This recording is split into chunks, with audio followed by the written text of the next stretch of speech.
Hello friends, सत श्री अकाल। हमारी एग्रीकल्चर दुनिया में आप सबका वेलकम है और हमने आज चैप्टर 6 जो है वो पढ़ना है आज हमें।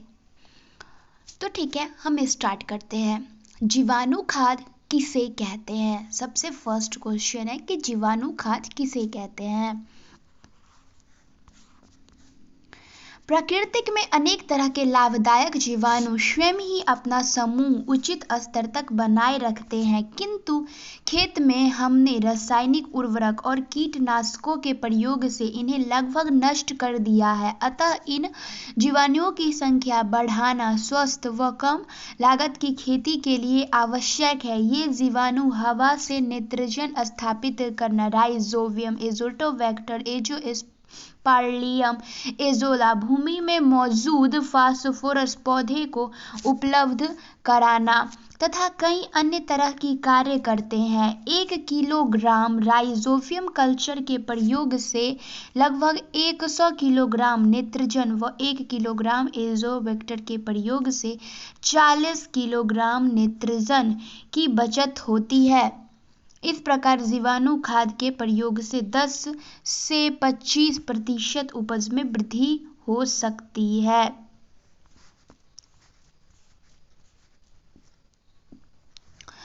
यानी कि ये बोला कि जीवाणु खाद किसे कहते हैं या वो क्या होता है। तो प्रकृति में जो लाभदायक जीवाणु होते हैं ना, वे स्वयं अपना उचित स्तर बनाए रखते हैं बनाए रखते थे। पर हम लोग क्या करते हैं, रासायनिक उर्वरक का ज़्यादा यूज़ करते हैं फिलहाल में, और पहले नहीं करते थे, अब करते हैं ज़्यादा। हरित क्रांति के बाद से फर्टिलाइजर यानी खाद उर्वरक का इस्तेमाल ज़्यादा किए जाने लगा। हरित क्रांति से पहले उतना खाद उर्वरक का यूज़ नहीं किया जाता था, पर हरित क्रांति जब हुई उसके बाद हमने यूज़ किया और हमारी उत्पादन में बहुत वृद्धि हुई। तो ये कह रहे हैं कि जो नाइट्रोजन जो थे हमारे जो मिट्टी में जीवाणु रहा करते थे, वो रासायनिक खाद के डालने से उन एक तरह से नष्ट होते गए। उसके बाद वो वायुमंडल से नाइट्रोजन का स्थिरीकरण भूमि में करते थे, जैसे कि राइजोबियम, एजोवैक्टर, फिर एजोला, ये भूमि में मौजूद नाइट्रोजन का स्थिरीकरण करते। और यहाँ पे बताया गया कि 1 किलोग्राम राइजोबियम कल्चर के प्रयोग से लगभग 100 किलोग्राम नाइट्रोजन व 1 किलोग्राम एजोला वेक्टर के प्रयोग से 40 किलोग्राम नाइट्रोजन की बचत होती है। इस प्रकार जीवाणु खाद के प्रयोग से 10 से 25%, यानी अगर हम रासायनिक खाद की वजह अगर हम जीवाणु खाद का यूज़ करते हैं तो हमारी 10 से 25% तक की क्या होगी, बचत हो सकती है। ठीक है, अब है अगला क्वेश्चन, हरी खाद किसे कहते हैं? यानी हरी खाद जो होता है वो किसे कहते हैं। यहाँ पे लिखा है, वैसे जैविक पदार्थ कंपोस्ट, वर्मी कंपोस्ट फसल की आवश्यकताओं को पूरा करने में बहुत हद तक समर्थ है, फिर भी कई बार जैविक खाद की उपलब्धता कम होती है, अतः खल्ली पशु आहार में काम ली जाती है। ऐसे में भूमि और फसल की आवश्यकता की पूर्ति हेतु हरी खाद एक अच्छा उपाय है। शनई, ढैंचा, जंगली नील आदि का उपयोग सीधे हरी खाद के रूप में किया जाता है, जबकि मूंग, उड़द, लोबिया आदि का उपयोग सीधी या उपज लेने के बाद किया जाता है। हम आपको फर्स्ट चैप्टर में ही पढ़ाए थे कि हरी खाद क्या होती है, यानी दलहनी फसल ज़्यादातर और ढैंचा, सनई, ये सब को क्या होता है, उगाने के कुछ दिनों के बाद यानी कुछ महीने के बाद उसको मिट्टी में दबा दिया जाता है, तो वही उसी को हम हरी खाद कहते हैं। तो यहाँ पे हरी खाद के उपयोग से 75 से 80 क्विंटल जैविक पदार्थ के साथ साथ 40 से 60 किलोग्राम नाइट्रोजन प्रति हेक्टेयर जमीन को 30 से 45 दिनों में मिल जाते हैं। अन्य आवश्यकता पोषक तत्व की उपलब्धता भी बढ़ जाती है। लवणता, ये वही बोल रहे हैं कि हरी खाद जो होती है, जैसे कि शनई, लोबिया, उड़द और फिर ढैंचा, ये जो होता है उसको उगाने के बाद हम उसको मिट्टी में दबा दिया जाता है और इससे हमारी 75 से 80 क्विंटल जैविक पदार्थ के साथ साथ 40 से 80 मतलब इससे हमारी उपज में वृद्धि हो जाती है। लवणता तथा क्षारीय मृदा में सुधार होता है, मिट्टी की भौतिक दशा में सुधार हो जाती है, वायु संचार एवं जल धारण क्षमता सुधर जाती है। हरी खाद के साथ साथ कई खरपतवार भी उग आते हैं किंतु बढ़ नहीं पाते हैं। बाद वाले फसलों में कम खरपतवार होते हैं, यानी कि हम उगाने के बाद उसे ट्रैक्टर से जोत दिया जाता है, यानी मिट्टी में दबा दिया जाता है। तो मिट्टी में दबाने के क्रम में खरपतवार जो उसमें मौजूद होते हैं वो भी उसके अंदर चले जाते हैं। इससे हमारी मृदा की लवणता तथा क्षारीयता जो होती है वो सुधार हो जाती है, मृदा की भौतिक स्थिति सुधार हो जाती है, फिर मृदा हमारा उर्वरक होती है, हमारी उपज भी काफी हो जाती है। ठीक है, ये हो गया। अब है जीवाणु खाद के प्रयोग को लिखे।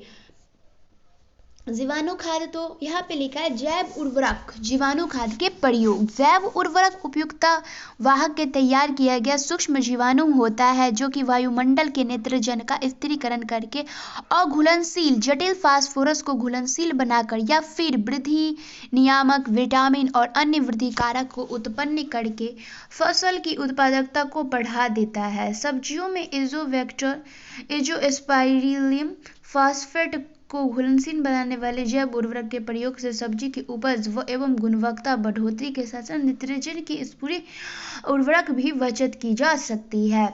हम आपको पहले ही पढ़ा चुके हैं इसी क्वेश्चन के फर्स्ट में कि जैव उर्वरक जो होता है वो अपना मतलब खुद ही तैयार करता है, वो वाहक के रूप में तैयार किया जाता है, और सूक्ष्म जीवाणु होता है जो वायुमंडल से नाइट्रोजन का स्थिरीकरण मिट्टी में ला देता है। इससे हमारी मतलब मिट्टी की उपजाऊ क्षमता भी बढ़ जाती है और इसमें विटामिन और अन्य वृद्धि कारक उत्पन्न होते हैं। किसमें? जीवाणु खाद में, जो फसल की उत्पादक को बढ़ा देते हैं। और ये सब्जी में जो एजोवेक्टर होते हैं ना वो काफ़ी लाभदायक होते हैं। इससे सब्जी की उत्पादन, उसकी गुण में काफ़ी वृद्धि हो जाती है।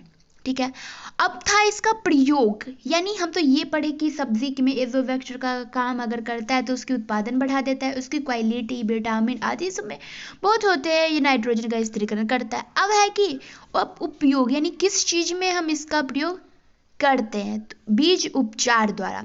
जैविक खाद की 200 ग्राम मात्रा 10 से 12 किलोग्राम बीज शोधन के लिए पर्याप्त होती है। 200 ग्राम जीवाणु खाद को 40 मिली पानी में मिलाकर अच्छी तरह बीज से के साथ मिला देते हैं।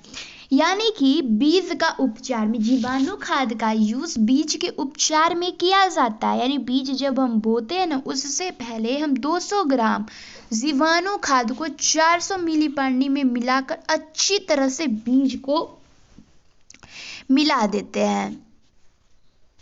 ठीक है, बीज को छाया में सुखाकर बीज की बुआई कर देते हैं। ध्यान रहे कि जीवाणु खाद की एक पतली परत भाली भांति प्रत्येक बीज के ऊपर सुनिश्चित हो जाए। मटर, भिंडी, राजमा, कद्दू वर्गीय फसल इस शोध किए जाते हैं।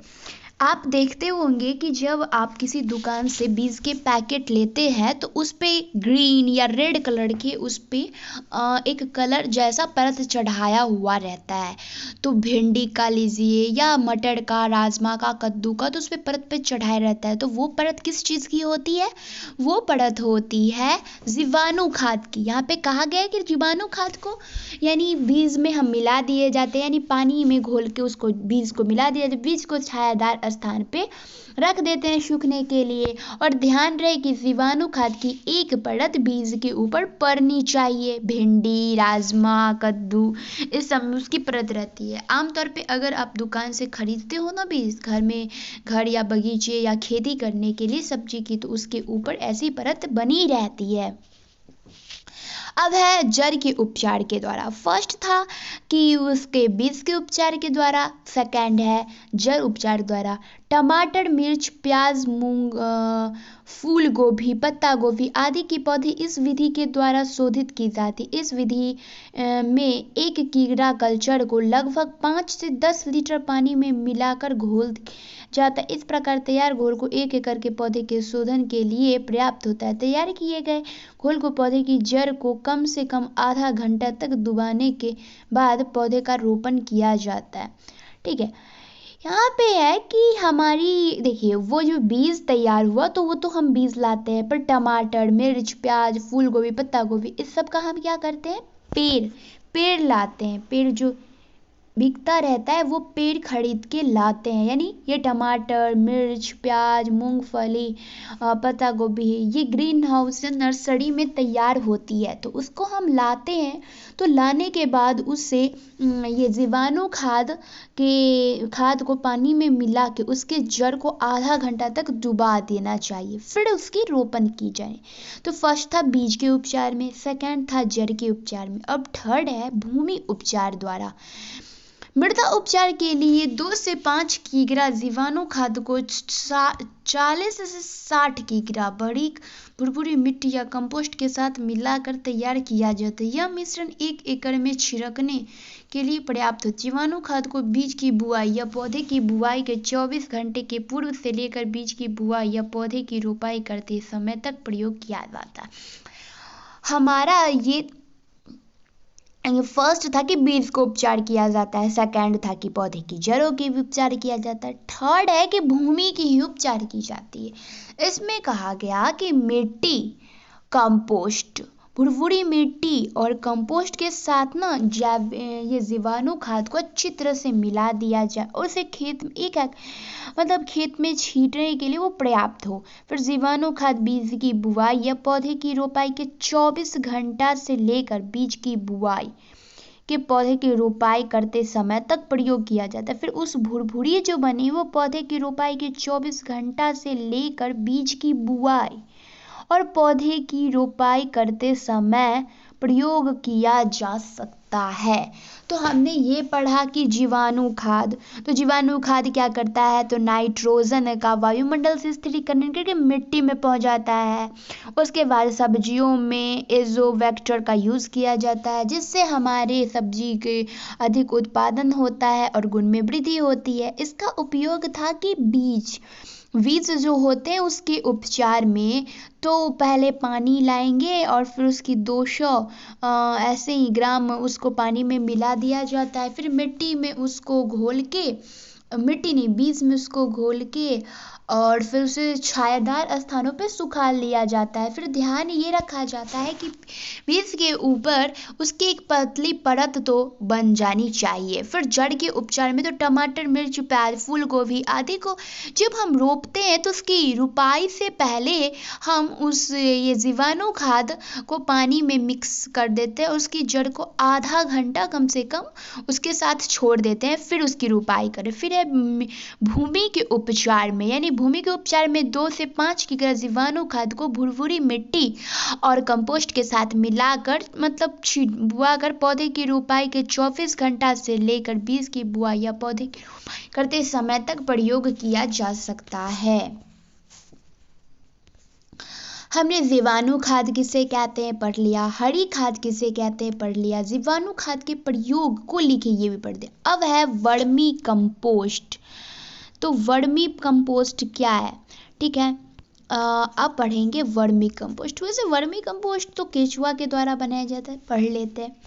केचुआ द्वारा तैयार कंपोस्ट को वर्मी कंपोस्ट कहते हैं। केचुआ फसल के अवशेष, घास फूस, गोबर, बची हुई साग सब्जी, फल फूल आदि खाकर उसे वर्मी कंपोस्ट में परिवर्तन करते हैं। औसत एक कचुआ 1 ग्राम वजन का होता है और 24 घंटे में 1 ग्राम वीट निकालता है। 1 वर्ग मीटर में बनी क्यारी में लगभग 1000 केचुआ डालने पर प्रतिदिन 1 किग्रा वर्मी कंपोस्ट बनता है। इस प्रकार 80 से 90 दिनों के भीतर 1 वर्ग मीटर क्षेत्र में कंपोस्ट की परिवर्तित हो जाता है। यह तकनीक कार्बनिक खाद्य, जंतु प्रोटीन, कार्बनिक पदार्थों के संरक्षण, ऊर्जा स्रोत की आपूर्ति, पर्यावरण प्रदूषण रोकने में सहायक, दुर्गंध से बचाव तथा संबंधित लोगों को रोजगार उपलब्ध कराती है। ठीक है कि केचुआ द्वारा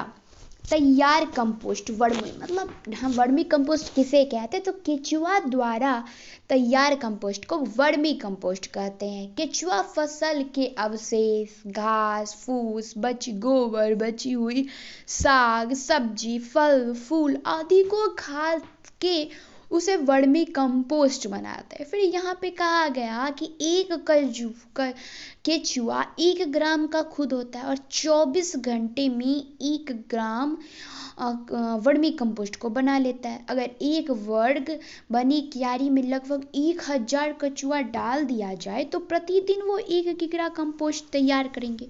उसके हिसाब से 80 से 90 दिन में वो जो गड्ढा होगा 1 वर्ग मीटर का, उसको वो कंपोस्ट में परिवर्तित कर देंगे। और इसके कारण केचुआ तो हमको रासायनिक खाद का यूज़ नहीं करना पड़ेगा, दुर्गंध नहीं, क्योंकि साग सब्जी घास फूस को वो खा के कंपोस्ट में परिवर्तित, दुर्गंध भी नहीं होगा। साथ ही जो इससे संबंधित लोग होते हैं उन्हें रोजगार मिल जाएगा। ठीक है, तो हमने पढ़ लिया वर्मी कंपोस्ट किसे कहते हैं, तो केचुआ द्वारा तैयार कंपोस्ट को वर्मी कंपोस्ट कहते हैं। ठीक है, अब है सटीक खेती किसे कहते हैं।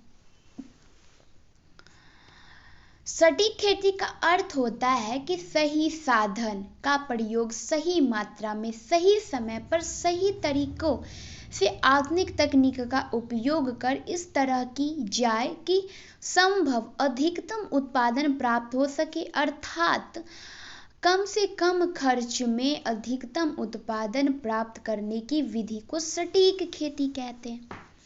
फिर से, सटीक खेती का अर्थ होता है कि सही साधन का प्रयोग सही मात्रा में सही समय पर सही तरीके से आधुनिक तकनीक का उपयोग कर, यानी सटीक खेती का मतलब होता है कि सही साधन का प्रयोग सही मात्रा में सही समय पर सही तरीकों से आधुनिक तरीके का प्रयोग कर इस तरीके से किया जाए कि अधिकतम उत्पादन तो प्राप्त हो। यानी कि हम फसल कुछ भी कीजिए, रासायनिक खाद डालिए, जीवाणु खाद डालिए, हरी खाद डालिए, कुछ भी कीजिए, झूम कृषि कीजिए या कंटूर कल्चर कीजिए, हमारा उद्देश्य यही रहता है कि हमें अधिक उत्पादन मिल सके।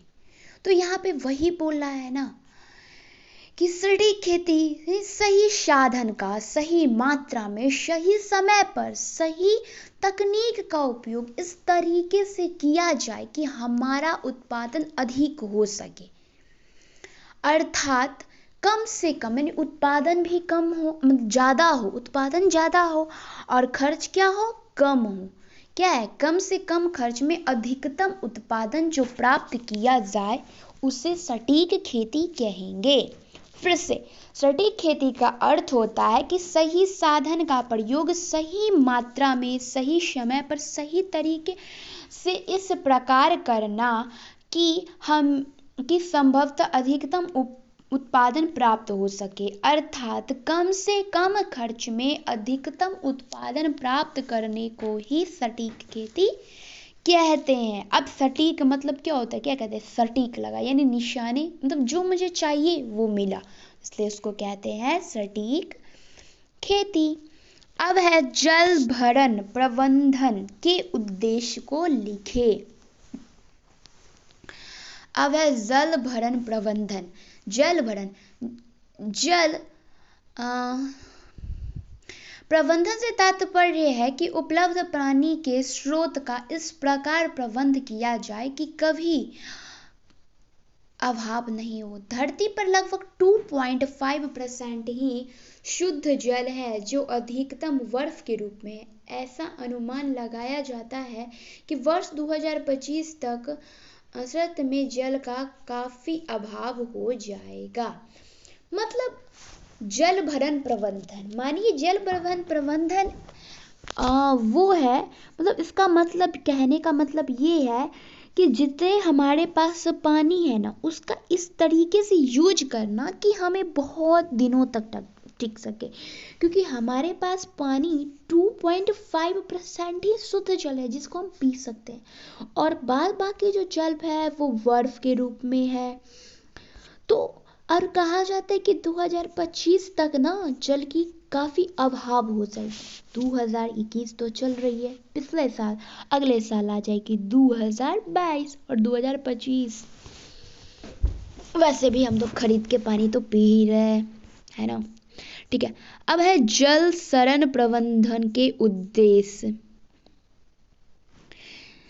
जल शरण प्रबंधन के निम्न उद्देश्य, यानी जल भरण प्रबंधन किसे कहते हैं और उसके उद्देश्य। ठीक है, जमीन पर उपलब्ध जल शरण स्रोतों को सुरक्षित तथा संयोग कर रखना, उसमें सुधार लाना ताकि जल की आपूर्ति हमेशा बनी रहे।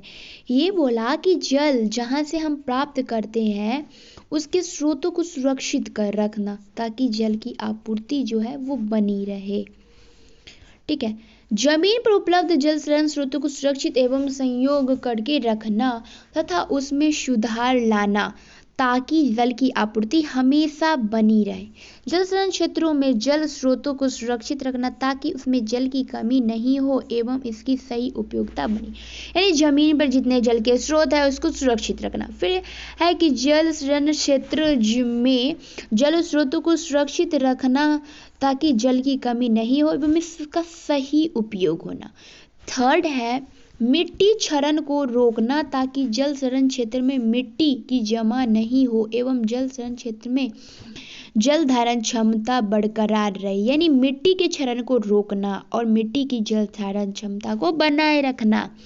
अब है भूमि की बिगड़ती हालत में सुधार, बाढ़ के दिनों में पानी का बहाव नीचे ढलान में बनी रहे, यानी ये बोल रहा है कि भूमि की जो बिगड़ती स्थिति होती है जल के कारण उसमें सुधार लाया जाए। बाढ़ के दिनों में पानी का बहाव नीचे ढलान में बनी रहने, पानी जो है ना बाढ़ का वो नीचे जाए। ठीक है, उसके बाद है वर्षा जल का जमीन में नीचे की ओर रिसाव बनी रहे, और वर्षा जो हो रही है उसका मिट्टी के अंदर उसका जल का रिसाव हो। वर्षा, उसके बाद है फसल की उत्पादकता में सुधार हो और फसल की उत्पादकता भी बढ़ाना। बाढ़ जल प्रबंधन द्वारा बाढ़ से होने वाली क्षति को कम करना। अब बाढ़ के कारण कितनी सारी ये होती है तो उसको कम करना। ठीक है, बाढ़ कम करना। उसके बाद है भूजल में बढ़ोतरी हो एवं भूजल पुनर्भरण में बढ़ोतरी हो। मतलब ये है कि भूजल पुनर्भरण यानी कि मिट्टी से जल वाष्पित होकर बादल बन जाते हैं और बादल बनने के बाद वो फिर से बरस जाते हैं। तो ये जो चक्र होता है ना वो चलती रहे। शुद्ध जल मुहैया कराना ताकि हरियाली बनी रहे एवं प्रदूषण जल का सही प्रबंध हो। जो जल प्रदूषित हो चुके हैं उसको सही प्रबंधन करना, यानी उसको बढ़िया से मतलब स्वच्छ बना देना। ठीक है, तो हमने क्या क्या पढ़े हैं, यानी जल भरण का मतलब तात्पर्य ये होता है कि पानी के जितने स्रोत हैं उसका इस प्रकार से यूज करना कि जल हमें हमेशा उपलब्ध बनी रहे, क्योंकि 2.5% ही जल का हम उपयोग करते हैं और वो शुद्ध है, बाकी जितने जल है वो बर्फ के रूप में है। और कहा जाता है कि 2025 से ही जल की कमी होने लगेगी। जल शरण प्रबंधन के उद्देश्य, तो जमीन पर जो उपलब्ध जल के स्रोत है उसको सुरक्षित रखना, ठीक है, एवं उसमें सुधार लाना। उसके बाद है जो जल है उपलब्ध उसका सही यूज करना, फिर मृदा क्षरण को रोकना, भूमि से बिगड़ती हालत को ठीक करना, बाढ़ के दिनों में पानी का बहाव नीचे की ओर होना, वर्षा जल का जमीन में रिसाव होना, फिर फसल की उत्पादकता में सुधार होना, फिर बाढ़ प्रबंधन के द्वारा बाढ़ से होने वाली क्षति जो होती है उसको कम करना, भूमि। उसके बाद है भूजल पुनर्भरण में बढ़ोतरी होना और शुद्ध जल मुहैया करना और ताकि हरियाली बनी रहे। तो इतना ही था, और आगे एक चैप्टर और बची गई है, 7 चैप्टर। उसके बाद हमारा फर्स्ट बुक ख़त्म हो जाएगा। उसके बाद सेकेंड बुक है, और उसके बाद मॉडल सेट पढ़ना है। उसमें ऑब्जेक्टिव क्वेश्चन उसको भी मतलब डिफाइन करके पढ़ना है। और आप वीडियो देखिए और आप खुद से भी वो चैप्टर सब ख़त्म कीजिएगा। और भी सब्जेक्ट तो होंगे आपको पढ़ने। थैंक यू मेरी वीडियो को देखने के लिए एंड मुझे सपोर्ट करने के लिए।